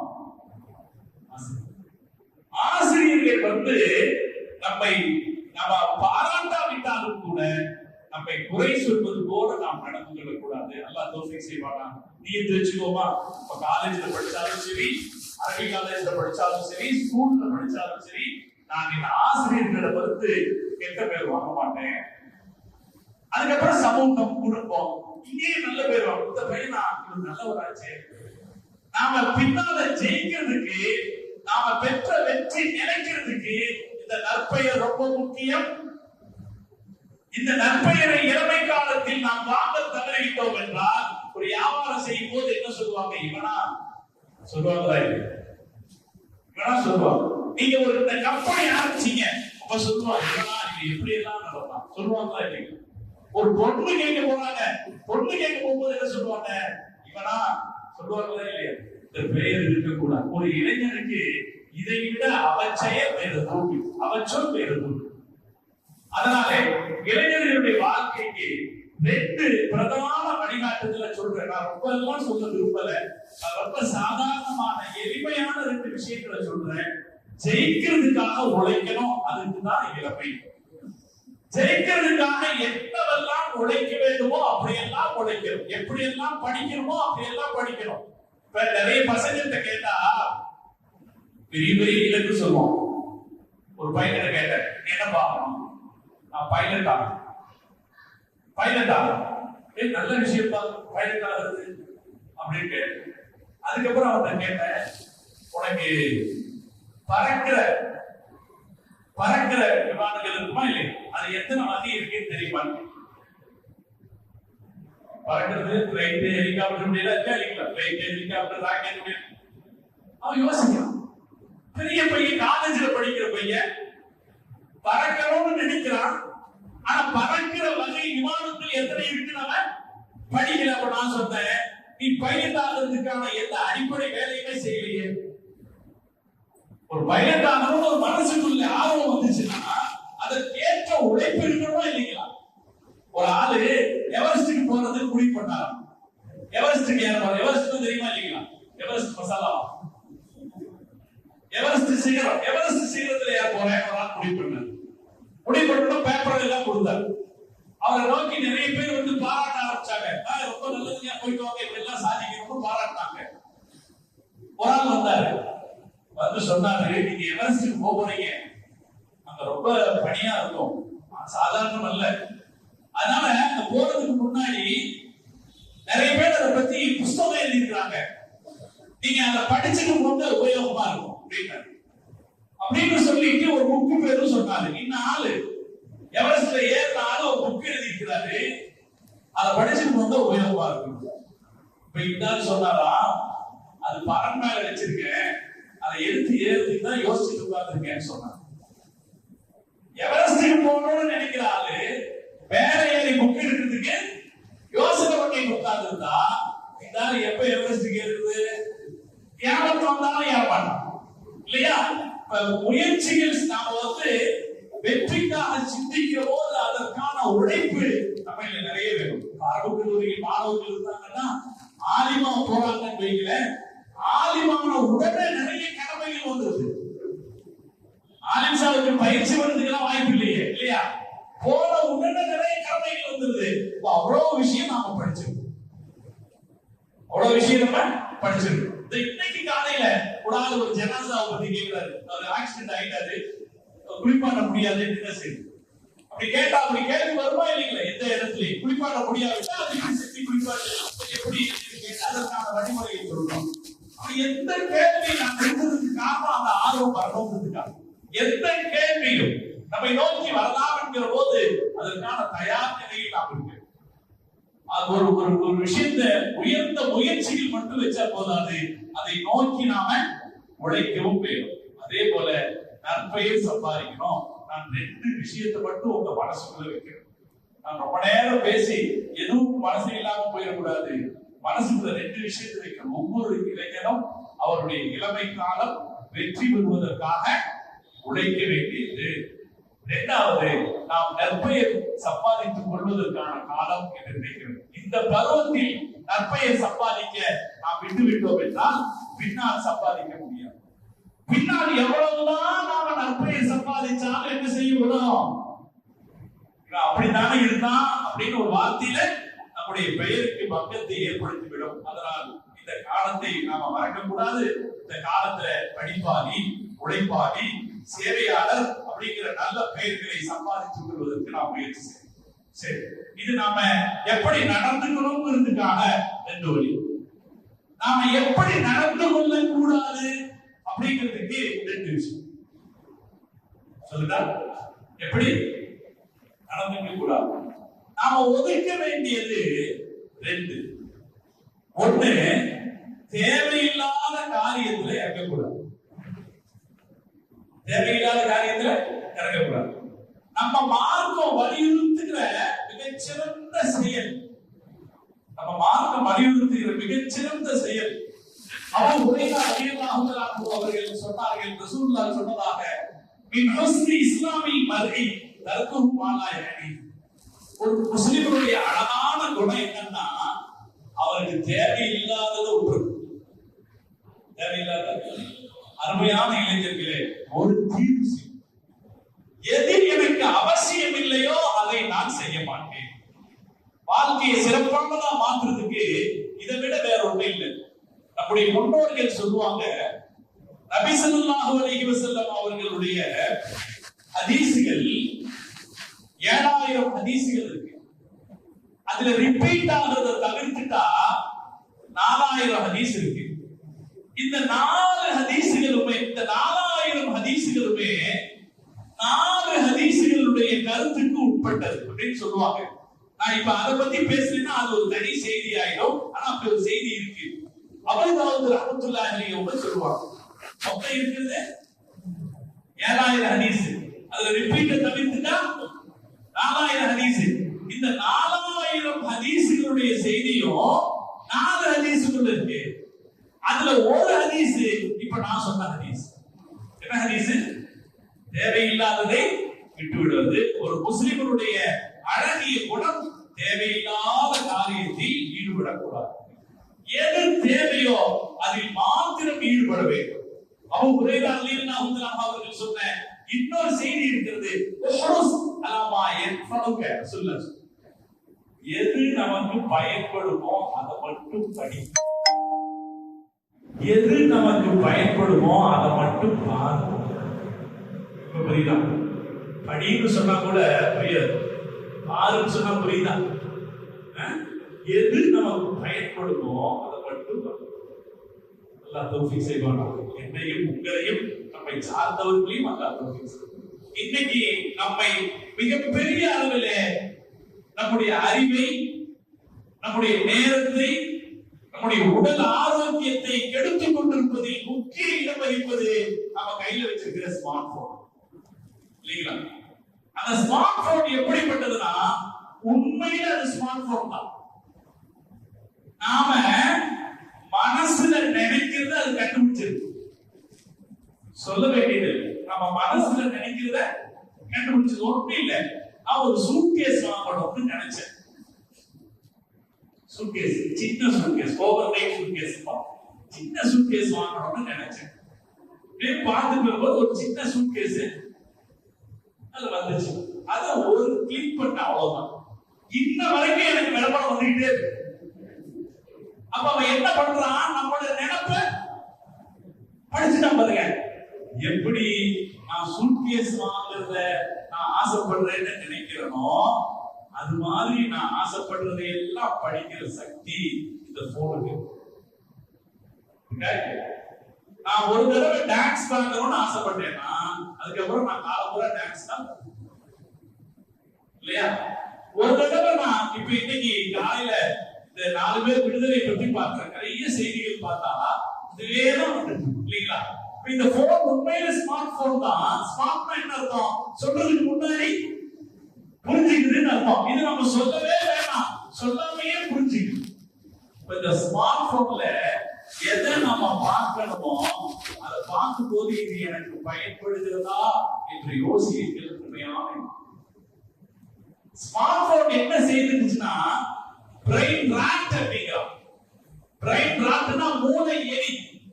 ஒரு நோயா சொல்றான். நம்ம எலி என்ன செஞ்சிடும், எதையும் அரிசி போடுமா இல்லையா? வீட்டுல அரிசி வச்சிருந்தா அரிசி போட்டு அரிசிடும். இது பிரெயின் ராட்டா, இது மூளை அழிக்கிற எலியா. இது என்ன செய்யுது, இந்த போனு நம்முடைய மூளையை அப்படியே அழிச்சிடும். நம்ம நாட்டுல பரவாயில்ல, வெளிநாட்டுல அதிலேயே அடிக்ட் ஆகி உடல் நலம் இழக்கிறார்கள், மன நிம்மதி இழக்கிறார்கள், படிக்கிறது மறந்துடுறாங்க, இதுக்குள்ளேயே இருக்கிறாங்க அப்படின்னு சொல்றோம். நல்லா பாதுகாப்பாங்க. அப்ப ஜெயிக்கணும்னு நினைக்கிற இளைஞன் முதல்ல இதை ஜெயிக்கணும்னு நினைக்கிறேன். இன்னைக்கு இருக்கிற காலம் எதை ஜெயிக்கணும்?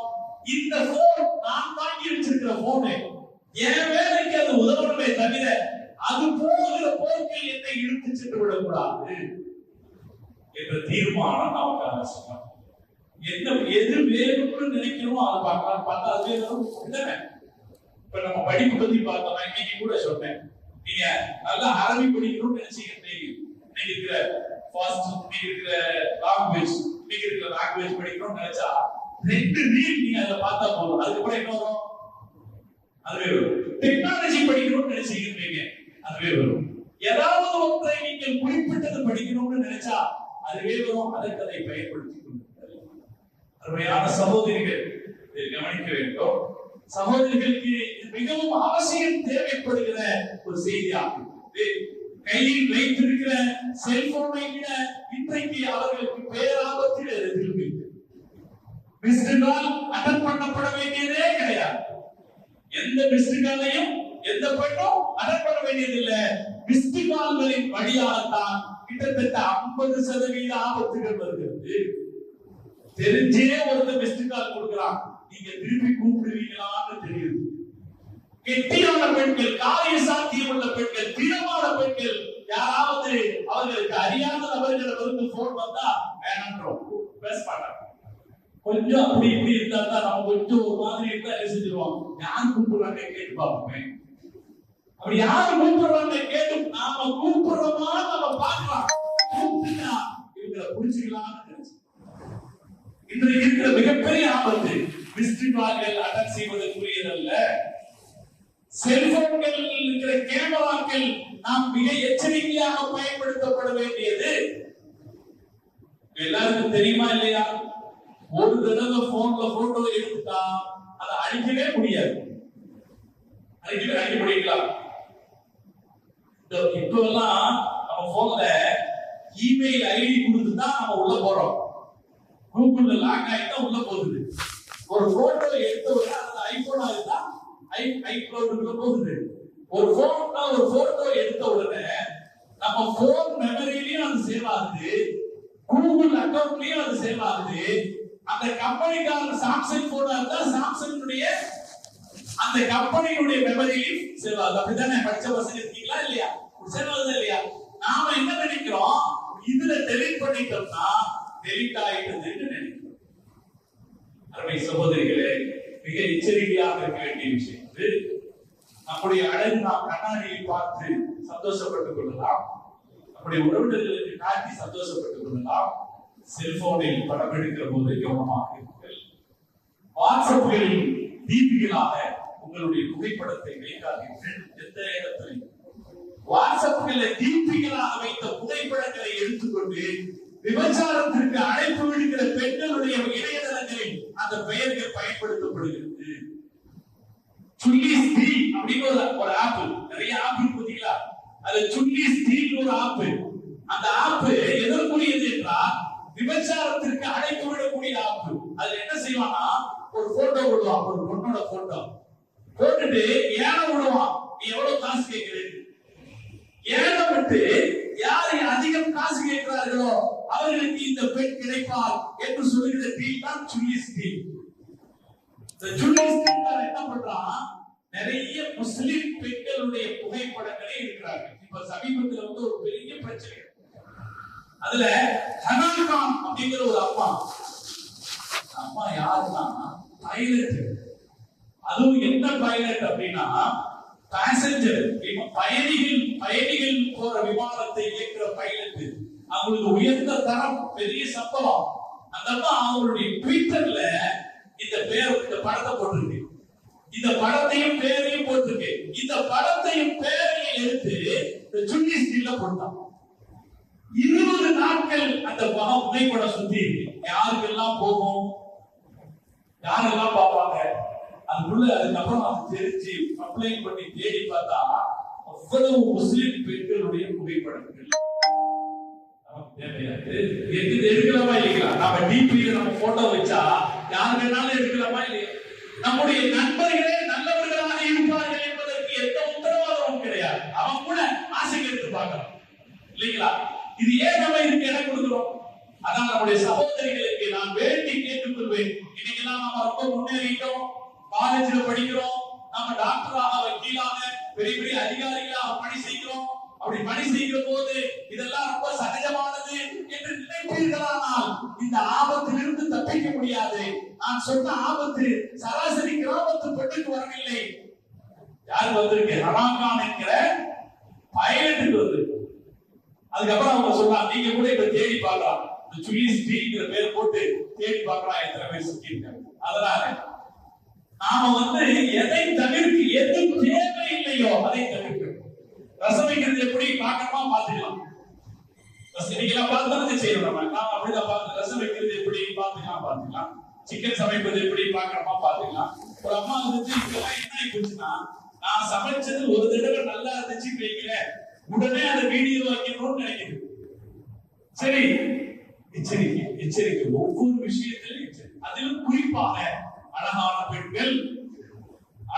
பெண்கள் எப்போதும் அவர்களை சுற்றி ஆபத்து இருந்து கொண்டே இருக்கிறது. ஆபத்து அவர்களை சுற்றி இருந்து கொண்டே இருக்கிறது. அந்நிய ஆண்களுடைய பார்வை ஒரு அசிங்கமான பார்வையாக இருக்குமானால் அது நமது அமைதியை குறைக்கும் என்று அறிஞர்கள் சொல்லியிருக்கிறார்கள். எந்த அமைதி? குடும்பத்தினுடைய அமைதியை குறைக்கும் சொல்றாங்க. இன்னைக்கு எனக்கு அது டாபிக் அல்ல, அதனால நான் அதற்குள்ள ரொம்ப போகல. ஆனால் கவனிக்க வேண்டியது, சகோதரிகள் அவர்களுடைய புகைப்படங்களை செல்போனில் உபயோகப்படுத்துகிற போது, ஏன் மொத்த செல்போனை உபயோகப்படுத்துகிற போதும் தேவையில்லாததை அவர்கள் பயன்படுத்தக்கூடாது. தேவை இருந்தால் பயன்படுத்தும். நான் இளைஞர்களுக்கு ஒரு உதாரணம் சொல்றேன். காசு கொடுத்து சட்டை வாங்கணும். சட்டை 500 ரூபாய் கிடைக்குமா? 500 ரூபாய் கிடைக்கும். பசங்க சில டிஃபரெண்டா இருக்கணும்னா 2500 ரூபாய்க்கு போய் சட்டம். பிராண்டட் மோகமும் ரொம்ப ஜாஸ்தி இல்லைங்களா? ஷூ வாங்கினா 500 ரூபாய்க்கு 600 ரூபாய்க்கு வாங்கிடலாம். ஆனா அது அந்த என்ன ஷூ வாங்கணும், அந்த ஷூ போட்டா தான் அது சரியாகும்னா 4000 ரூபாய் 5000 ரூபாய்க்கு ஷூ வாங்கணும். பிராண்டட் எல்லாம் நீங்க போடலாம், நீங்க சம்பாதிச்சு வாங்கிக்கணும். எந்த இளைஞருக்கு இந்த சிந்தனை வருகிறதோ ஜெயிச்சிருவோம். நான் முதல்ல வாட்ச் கேட்கும் போது ஒரு விஷயம் பண்ணேன். நான் சம்பாதிச்சுதான் வாட்ச் வாங்குவேன்னு நினைச்சேன். நான் சும்மா ஒரு உதாரணத்துக்கு சொல்றேன். அதனால நான் ரொம்ப முதல்ல வாட்ச் வாங்கணும்னு வரும்போது எங்களுக்கு அவ்வளவு வசதியெல்லாம் இருக்கல. இப்ப நான் நினைச்சது, நான் சம்பாதிச்சுதான் வாட்ச் வாங்கணும். ஜெயிக்கிறதுக்கான வழி என்னங்க? பைக் அத்தாட்ட அம்மாட்ட பைக் வாங்கி கேட்கறதை விட நான் சம்பாதிச்சு பைக் வாங்க, நல்ல பைக் வாங்கிக்க. டியூக் பைக் என்ன பேரு? Duke bike. அவர் யோசிக்கிறாரு, டியூக் பைக் தானே, டியூக் பைக். அத்தா அம்மாவை வாங்கி தரணும்னு சொல்றதை விட நான் சம்பாதிச்சு வாங்குவீங்க, ஜெயிப்பீங்க. அத்தா அம்மா காசுல வாங்குனீங்கன்னா என்ன ஆயிடும்? அது வேற வேலைக்கு தேவையில்லாத விஷயத்தில் ஈடுபடுறது. நாம சம்பாதிச்சு நாம ஜெயிக்கணும். நாம அத்தா அம்மா காசை நம்புற வரைக்கும் ஒரு அளவுல இருக்கலாம், அவர்கள் தருகிற சௌகரியத்தை அனுபவிக்கலாம். ஆனால் அதற்கு மேல ஆசைப்படுகிற போது நான் சம்பாதிச்சு செய்யணும். நாம நம்ம பிள்ளைகளுக்கு அப்படி நினைப்ப ஊட்டணும். தாய் நம்ம கேட்டாலே ஆசைப்பட்டாலே வாங்கி கொடுத்துடலாம்னு நினைக்கிறது இருக்க, பல நேரங்களில் பிள்ளைகளை தவறான வழிகளுக்கு கொண்டு போய் விடுகிறது. ஒரு பையனுக்கு நீங்க பைக் வாங்கி கொடுத்தீங்கன்னா அவன் மட்டும் போக மாட்டான், வேற யாரும் கூட போவான். 2 சைட் கூட போகும். அவன் போவான், கூட யார் போவான்? 2 சைட் தான் போகும். அது எப்படி போகுது? இப்ப இவன் ஃபர்ஸ்ட் மாடியில் உட்கார்ந்துருக்கான், அவன் 2வது மாடியில் உட்கார்ந்து போறாங்க. எல்லாமே விலை ஜாஸ்தி போய் ஊருக்குள்ள இருக்கு, எல்லாமே விலை ஜாஸ்தி. இந்த தப்ப நாம செய்யறோம். பையன் பைக் வாங்கி கேட்டா, தம்பி நீ சம்பாதிச்சு வாங்கின்னு ஒரு அத்தா ஒரு ஊக்கம் கொடுப்பாரானால் அந்த பையன் கண்டிப்பா சீக்கிரம் வாங்கி காமிப்பான். அவன் கேட்கறதுக்கு முன்னாடி அம்மா மாதிரி அழுவாங்க பார்த்த ஒரு அலுவல். அவன் கேட்டுட்டான் வாங்கி கொடுக்க கூடாதான்னு சொல்லி அடுத்து வாங்கி கொடுத்தா அதுக்கு அடுத்த நாள் ஹாஸ்பிட்டல் இருப்பான். செய்தி வருதா? இந்த தவறுக்கு நாம் தான் காரணம். எனவே நாம நம்ம பிள்ளைகளை தேவையில்லாத விஷயங்களில் ஆர்வத்தை ஏற்படுத்தக்கூடாது. இளைஞர்களும் நான் ஒதுக்கி வைக்க சொல்ற முதல் வேலை தான், ஆண்கள் பெண்கள் இளைஞர்கள் இளம்பெண்கள் எல்லோருக்குமானது தேவையில்லாததை விட்டுவிடும். அசீம் பிரேம்ஜி ஒருத்தர் இருக்கார். தெரியுமா? இல்ல யாரு? Business man. விப்ரோ அப்படிங்கிற சாஃப்ட்வேர் கம்பெனியுடைய தலைவர், இந்தியாவுடைய பெரிய சேரிட்டி, இந்தியாவில் பெரிய அளவுல தர்மம் பண்றவர் தான் அசீம் பிரேம்ஜி. இவரு கோயம்புத்தூருக்கு வர்றாரு.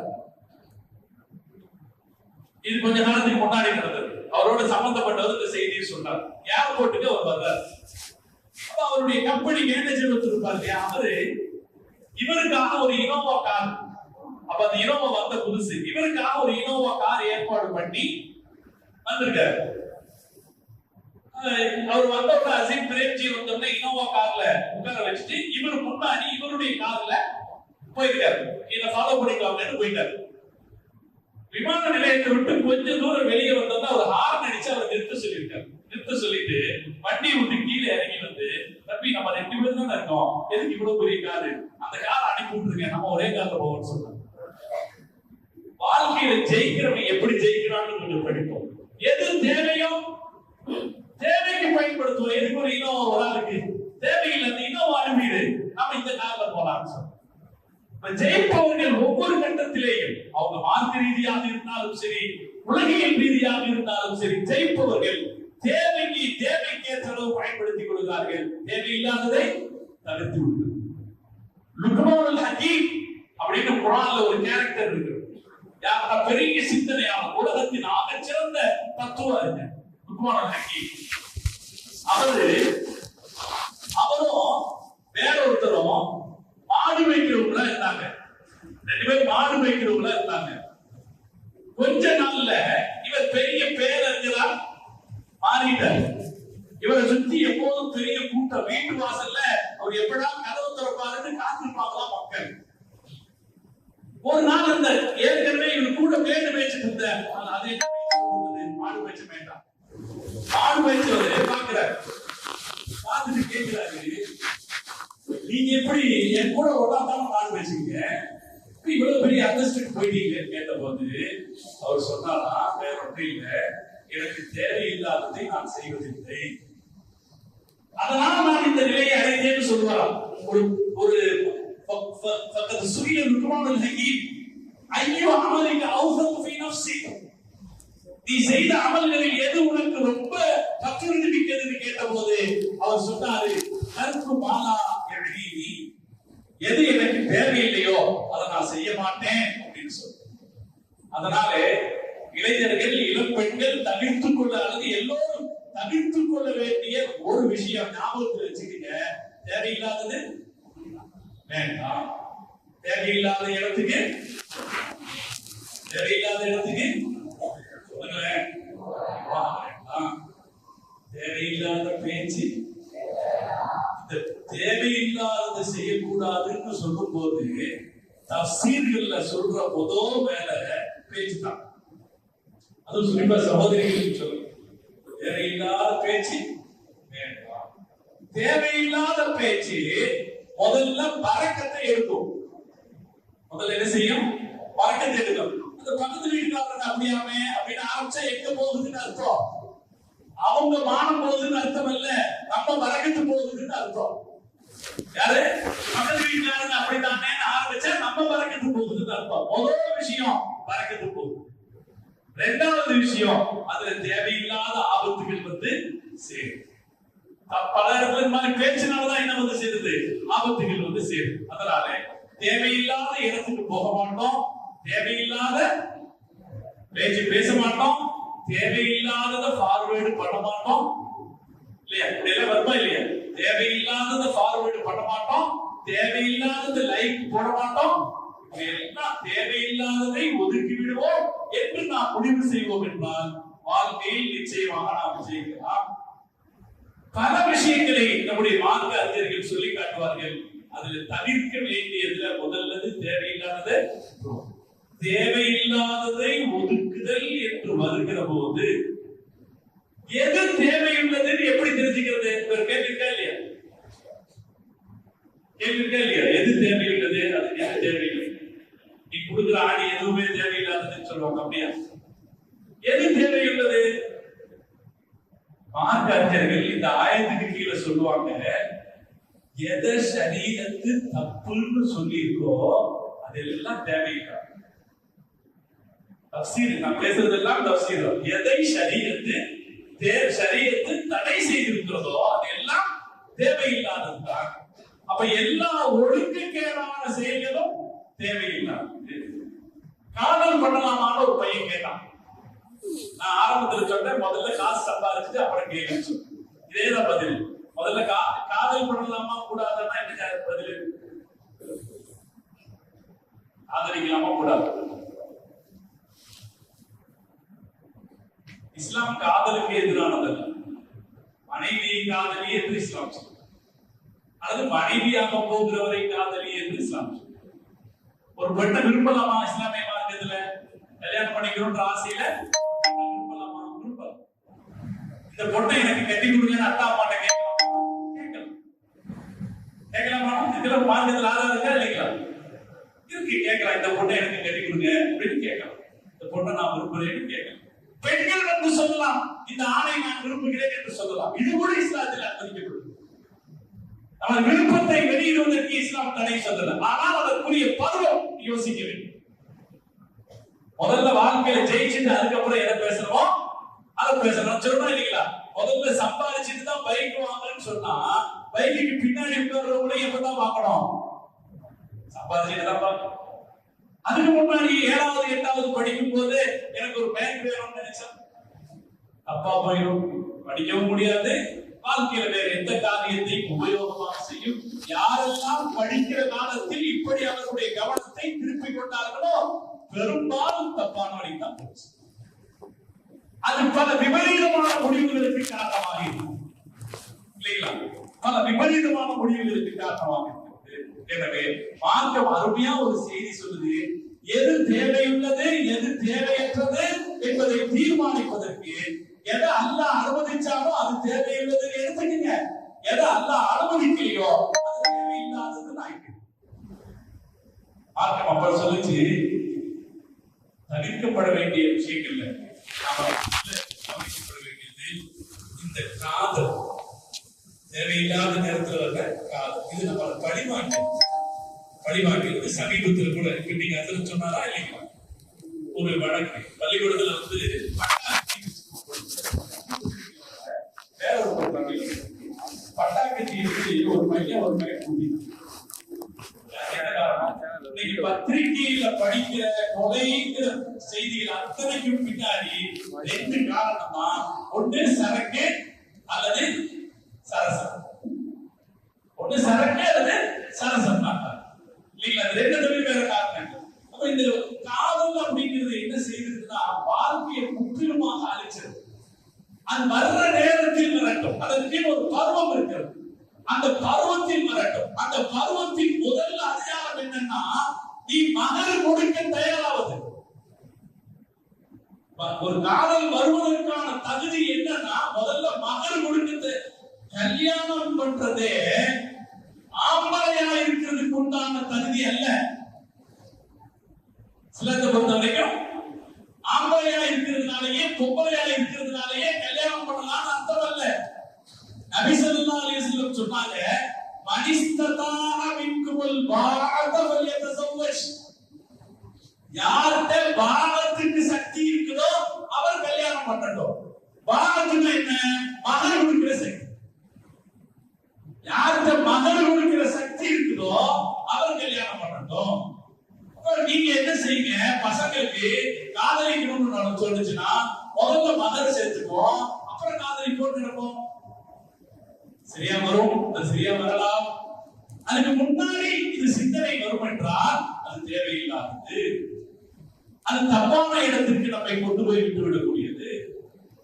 நாம நம்முடைய பசங்களுக்கு சொல்லிக் கொடுக்கணும். இன்னைக்கும் நம்ம சமூகத்துல கல்யாணம் நடக்குற கல்யாணங்கள்ல 70% கல்யாணங்கள்ல மகர அத்தா அம்மா கொடுக்குறாங்க. மகர யார் கொடுக்குறாங்க இல்லையா? மகர யார்? அத்தா அம்மா. அதை நிறுத்தம். பையனுக்கு கல்யாணம் பண்ணி வைக்கணும்னா பையன் சொல்லணும், மகனுக்கு நீ சம்பாதி, மகனுக்கு நீ சம்பாதி. இதெல்லாம் நம்ம குடும்பத்தை நாம் சிறப்பான மாற்றத்தை ஏற்படுத்துவதற்கு உதவக்கூடியவை. ஒரு பவுனோ 2 பவுனோ அதற்கான காசு நீ சம்பாதி. இளைஞர்களாக இருக்கிற உங்களையும் நான் கேட்டுக்கொள்வேன். உங்களை கேட்டுக்குவேன், ஒரு நீர் நிச்சயமா நான் கல்யாணம் பண்ணும்போது எனக்கான மகரை நான் சம்பாதி சொல்லுங்க, நான் சம்பாதிச்சேன். இதெல்லாம் பெரிய தீர்மானம் சொல்லுங்க. ரசூல் ஸல்லல்லாஹு அலைஹி வஸல்லம் சொந்தமா மகன் கொடுத்து கல்யாணம் பண்ண சஹாபியை தான் பாரக்கல்லாஹ்னு வாழ்த்துனாங்க. கல்யாண அக்காக்குள்ள எல்லாம் போடுறோமா இல்லீங்களா? கல்யாண பத்திரிகை எல்லாம் என்ன போடுறோம்? என்ன போடுறோம்? பூஜை போடுறதுக்கு சொல்லுங்க. பாரக்கல்லாஹ்னாக்க பாரக்காலைக்கு போடுறோமா இல்லையா? யார் ரசூலுல்லாஹ் சொல்றாங்க அந்த வார்த்தை? அப்துல் ரஹ்மான் இப்னு அவுஃப் ரலியல்லாஹு அன்ஹு மதீனாவுக்கு வரும்போது ஒண்ணும் இல்லாம வந்தாரு. கொஞ்ச நாள்ல கல்யாணம் பண்ணிட்டார். ரசூலுல்லாஹ் கேட்டாங்க, என்ன மகரா கொடுத்தீங்க? அவர் சொன்னாரு, ஒரு பேரித்தம்பழ கொட்டையளவு தங்கத்தை மகரா கொடுத்தேன். அப்ப ரசூலுல்லாஹ் வாழ்த்துனாங்க. மக்கால இருந்து ஒண்ணும் இல்லாம வந்துட்டு கொஞ்ச நாள்ல உழைச்சி சம்பாதிச்சு ஒரு பேரிச்சம்பழ கொட்டையை மகரா கொடுக்கிறதுக்கு இருக்கு தைரியம் கேட்டு ரசூலுல்லாஹ் வாழ்த்துனாங்க. அதனால இன்ஷாஅல்லாஹ் முடிவு பண்ணுமா? இருக்கிற இளைஞர்கள், கல்யாணமாகாத இளைஞர்கள் ஒரு தீர்மானத்தை இந்த பள்ளிவாசல்ல இருந்து நாம எடுப்போம். நான் மகன் கொடுத்து மகனுக்கு சம்பாதித்து கல்யாணம் செய்கிறேன். இந்த தீர்மானம் வந்துருச்சுனாலே இந்த அரவர காதல் பாதி போயிருமா இல்லைங்களா? போயிருமா இல்லையா? இந்த தீர்மானம் நாம நம்ம பிள்ளைங்களுக்கு இதை சொல்லி கொடுத்தா போதுங்க. இல்லாததுனாலதான் அனாவசியமா பிள்ளைங்க போய் சிந்திக்கிறாங்க, வழிகாட்டுதல் கிடைக்காம போறது. அதே போல ரொம்ப கவனமாக இருக்க வேண்டியது, நம்மை திசை திருப்புகிற பல விஷயங்கள் இருக்கலாம் சமூகத்தில். நாம் அதில் சிக்கிக் கொள்ளக் கூடாது. இன்னைக்கு நம்மள பெரிய அளவுல திசை திருப்புறது போதை பொருட்கள். மது அல்ல, மதுனா டாஸ்மாக்ல விற்கிறானே சரக்கு, டாஸ்மாக்ல விற்கிற சரக்கு இல்ல, அது போறது இல்ல. அது அல்லாத நிறைய போதை பொருட்கள் நடைமுறையில் இருக்கிறது. சின்ன சின்னதா பேசப்படுது இல்லைங்களா? ஜர்தா பீடா போட்டுக்கலாம் சொல்றதா இல்லையா? ஜர்தா பீடா 320 420 சரி. நாம சொல்றதுல நான் போய் இந்த பீடா வாங்குற இடத்துல நான் கேட்குவேன். எங்க பீடா வாங்க போனாலும் சொல்லிடுவேன், தம்பி வேற மசாலா போடுறாத எங்களுக்கு பீடா கொடு. எல்லா கடையிலும் பீடா இல்லைங்களா? அவன் ஜர்தா பீடா போடலாம், ஜர்தா தானே அப்படின்னு போட்டா கொஞ்சம் கொஞ்சமா எங்க போயிருவோம். இன்னைக்கு பல மயக்குகிற பொருள்கள் வந்துருச்சு, போதை இருக்கிற பொருள்கள் வந்துருச்சு. பாம்பை வச்சு கடிக்க வைக்கிறான், பாம்பை கடிக்க வைக்கிறான். ஸ்டிக்கர் விற்கிறான், ஸ்டிக்கர் வாங்கி நாட்டுல தடவிட்டா போதையா இருக்கு. அல்லாஹ் பாதுகாப்பானாக. நம்ம சமூகம் ரசூலுல்லாஹி ஸல்லல்லாஹு அலைஹி வஸல்லம் அவர்களால் பாதுகாக்கப்பட்ட ஒரு சமூகம். இதுல விழுந்தவர்கள் நேற்றுக்கு பாருங்க, நேற்றுக்கு இல்ல, ஒரு போன வாரத்துல கேரளால ஒரு பையன் அம்மாவை கொண்டு இருக்கான். பேப்பர்ல படிச்சீங்களா இல்லைங்களா? படிச்சது நேற்றுக்கு கேரளால ஒரு பையன் அம்மாவை கொண்டு இருக்கான். காரணம் என்னன்னா, போதைக்கு காசு தரல இருக்காங்க, மது வாங்குவதற்கு காசு தரவில்லை என்பதற்காக பெற்ற தாயை கொலை செய்திருக்கிறார். அப்ப இது மிக மோசமான ஒரு குணம். இது வந்துருச்சுன்னா ஒரு துளி அளவுல சிக்கினா போதும், சிக்கிடுவோம். மீள்வது முடியாத காரியம். கேன்சரில் வந்தவர்கள் கேன்சரிலேயே மறைப்பார்கள் அப்படின்னு ஒரு கருத்து இருக்கிறது. அது போல போதையில் சிக்கினவர்கள் அதிலிருந்து மீள்வது மிகப்பெரிய சாத்தியமே இல்லாத விஷயம். அதுவும் குறிப்பா இந்த போதை, இது வெளியே தெரியாது. சாராயம் குடிச்சான்னா வாசம் தெரியும், சாராயம் குடிச்சான்னா உணர்வான். குடிச்சுட்டே பாட்டு வந்துருப்பா இல்லைங்களா? குடிச்சுட்டே பாட்டு வந்து உணர்வான், ஊர்காரங்களுக்கு தெரியும். இப்ப விக்கிறது பாருங்க, மாத்திர போதை, ஸ்டாம்பு போதை, இது மாதிரி போதை பொருட்கள் பலது விற்கிறது. அதிலும் குறிப்பாக பள்ளிக்கூடங்கள், கல்லூரிகளின் வாசல்களில் சமூக விரோதிகள் இருக்கிறார்கள். அந்த விற்பனை செய்கிற வேலையை இன்னைக்கு பெரிய அளவில் முஸ்லிம்கள் செய்கிறார்கள். அல்லாஹ் சமூகத்தை பாதுகாப்பார். அதில் நாம் சிக்கிடக்கூடாது. பெற்றோர்கள் இதில் கவனமாக இருக்க வேண்டும். பெற்றோர்கள் பிள்ளைகளை கண்காணிக்க வேண்டும். சராசரியாக நடந்துகிட்டு இருக்கிற பையன் கொஞ்சம் வித்தியாசப்படுகிறான் என்றால் அவரிடத்தில் என்ன மாற்றம் என்பதை அவர்கள் கண்காணிக்க வேண்டும். எந்த அம்மாவுக்கும் பிள்ளைகளின் முகத்தை பார்த்த உடனே மாற்றத்தை உணர்ந்து கொள்கிற திறன் இருக்குது. அம்மாவுக்கு இருக்கா இல்லைங்களா? அம்மாவுக்கு எந்த தாய்க்கும் இருக்கு. ஒரு அம்மா சமீபத்துல வந்து சொன்னாங்க, என் பையன் என்னன்னு தெரியலங்க, வீட்டுல போய் கதவை அடைச்சுட்டு வந்துக்கிறான். என்னன்னு பார்த்தா டயர் ஒட்டுவதற்கு பயன்படுத்துவாங்கல்ல,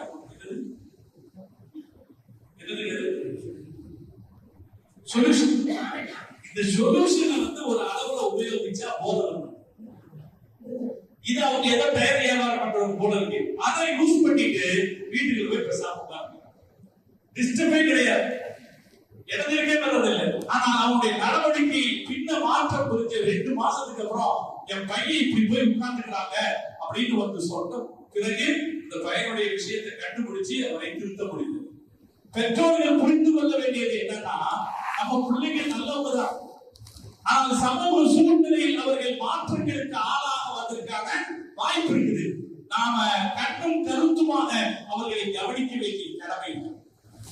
அவருடைய நடவடிக்கையில் ஏதாவது சின்ன மாற்றங்கள் தெரிந்தாலும் அதை கூச்சப்பட்டுக்கிட்டு மானம் போயிருமோன்னு நினைச்சுக்கிட்டு பேசாம ஒத்தி வச்சிடக்கூடாது.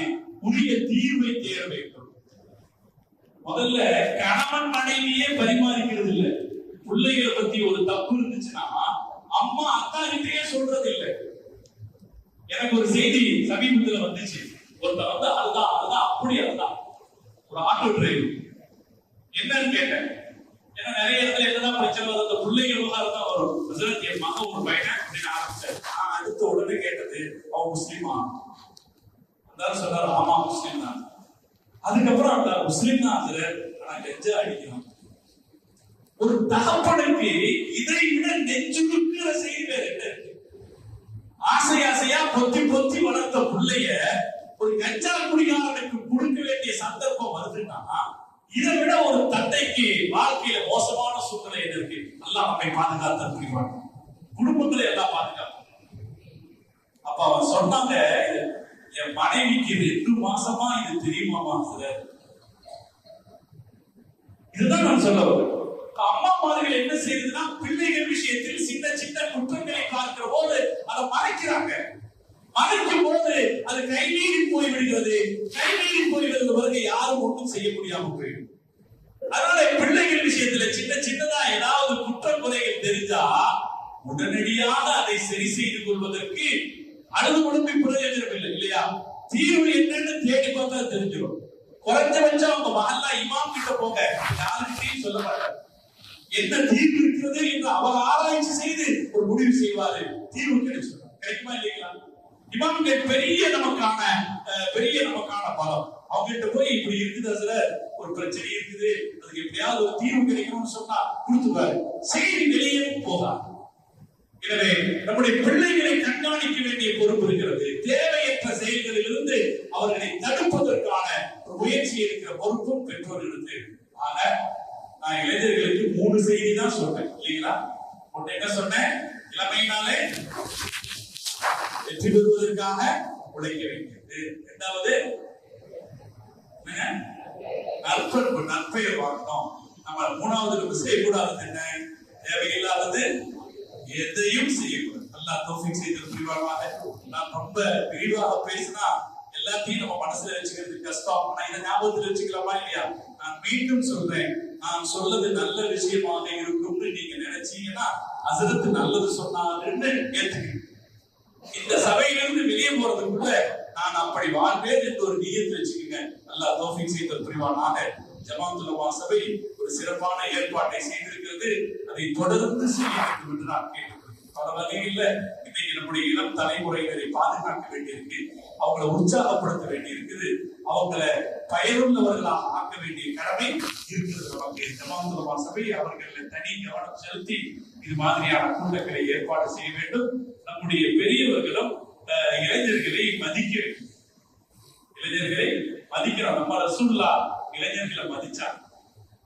ரசூலுல்லாஹ்வுடைய வரலாறு எடுத்து பார்த்தீங்கன்னா அவங்க முக்கியத்துவப்படுத்துறது எல்லாமே இளைஞர்களா இருக்கும். மக்காவை ஜெயிச்ச உடனே அத்தாவுக்கு ஒரு அசீதுக்கிற ஒருத்தர் அவருக்கு 19 வயசு. ஓகே, 19 வயசு. அதே போல பல பொறுப்புகளுக்கு ஒரு சுல்சல்லாஹ் ஆட்களை நியமிச்சாங்க, ஆலோசனை கேட்டாங்க சின்ன வயசுல.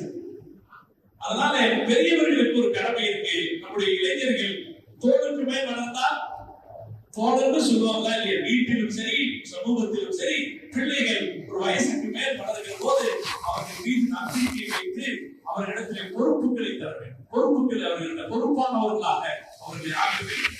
பொறுப்பானவர்களாக ஆக்குறதுக்கு தான் பைக் கேட்டா நீ சம்பாதிச்சு பைக் வாங்குவா, அதுதான் நல்லதுன்னு சொன்னா ஒரு பொறுப்பு. இது போல அவர்களை பொறுப்பானவர்களாக நாம் மாற்ற வேண்டும். எல்லாவற்றுக்கும் முன்னதாக நம்முடைய பிள்ளைகள் சாலிகானவர்களாக இருக்க வேண்டும் என்று எல்லாம் வல்ல ரப்பிடத்திலே நாம் தொடர்ந்து துஆ செய்யணும். அல்லாஹ் தஆலா நம்முடைய சமூகத்தினுடைய இளம் தலைமுறையை சாலிமான தலைமுறையாக அல்லாஹ் வார்த்தெடுத்து புரிவாராக. அப்படி வார்த்தெடுப்பதற்கு பெற்றோர்களுக்கும் உலமாக்களுக்கும் அல்லாஹ் சிறந்த தௌஃபீகை செய்து புரிவாராக என்று துஆ செய்து இந்த கூட்டத்தை அல்லாஹ் கபூல் செய்து புரிவாராக. இந்த கூட்டத்திலே பங்கேற்றுக் கொண்டிருக்கிற இளம் தலைமுறையை அல்லாஹ் சாலிமான தலைமுறையாக அவருடைய குடும்பத்தாருக்கும் அவருடைய நாட்டுக்கும் சமூகத்துக்கும் பயனளிக்கக்கூடிய ஒரு தலைமுறையாக அல்லாஹ் ஆக்கிய புரிவானாக என்று துஆ செய்து வார்த்தைகளை